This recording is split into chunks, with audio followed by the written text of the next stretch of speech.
Alhamdulillahirabbil alamin. Assalatu wassalamu ala asrofil anbiya'i wal mursalin sayyidina wa maulana Muhammadin wa ala alihi wa sahbihi ajmain, amma ba'du. Yang terhormat Ketua Tim PKK Kabupaten Kebumen, yang saya hormati segenap Dewan Juri Perlombaan Paredi tingkat Kabupaten Kebumen, serta teman-teman dan para hadirin yang berbahagia. Ada pepatah mengatakan, tak kenal maka tak sayang. Jika dari saya, tak kenal maka kita kenalan. Perkenalkan, nama saya Anggun Barwatul Askia, bisa dipanggil Anggun. Di sini saya sebagai peserta perlombaan paredi tingkat Kabupaten Kebumen, perwakilan dari Kecamatan Petanahan. Nah, teman-teman semua di sini, kalian pada sadar gak sih? Akhir-akhir ini negara kita atau bahkan dunia kita itu sedang tidak baik-baik saja. Di sana ngomongin narkoba, di situ ngomongin narkoba, dan bahkan di sini hari ini kita akan membahas mengenai narkoba. Ya, jadi hari ini kita akan membahas permasalahan narkoba dengan tema remaja sehat anti narkoba bersama saya Anggun, dengan materi yang akan saya bawakan, remaja sehat tanpa narkoba. Teman-teman di sini tentunya sudah tidak asing lagi dengan yang namanya narkoba. Tetapi teman-teman tahu nggak sih apa itu narkoba? Ya, jadi narkoba atau singkatan dari narkotika, psikotropika, dan zat adiktif lainnya merupakan zat berbahaya yang berasal dari tumbuhan baik itu sintesis maupun semi sintesis, yang apabila dimasukkan ke dalam tubuh kita dapat merubah fungsi dan struktur tubuh kita, baik itu fisik maupun psikis. Nah, selain narkoba nih teman-teman, kalian juga harus mengetahui jenis-jenisnya dan pengertiannya. Dari yang pertama yaitu narkotika.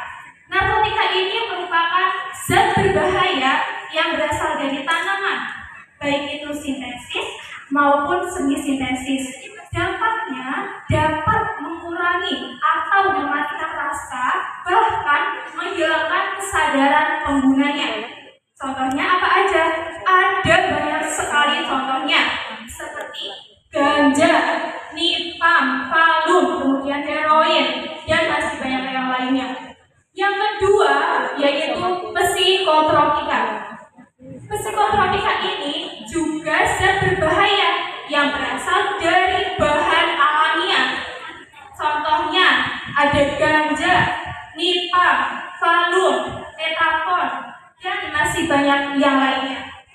Dan yang ketiga yaitu bahan atau zat adiktif lainnya.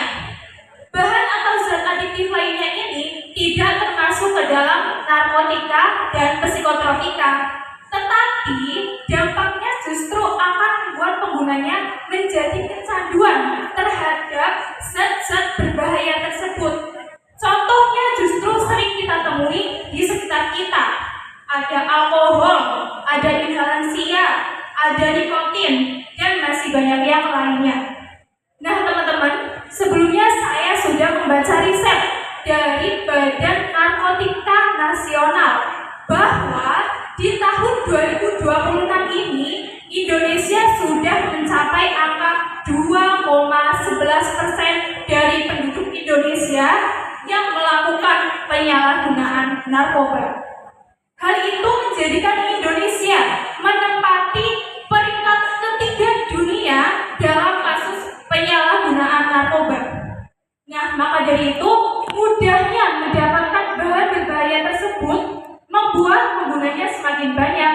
Yang terbanyak pada saat ini itu adalah di kalangan para remaja hingga dewasa. Kenapa itu bisa terjadi? Bagaimana tidak?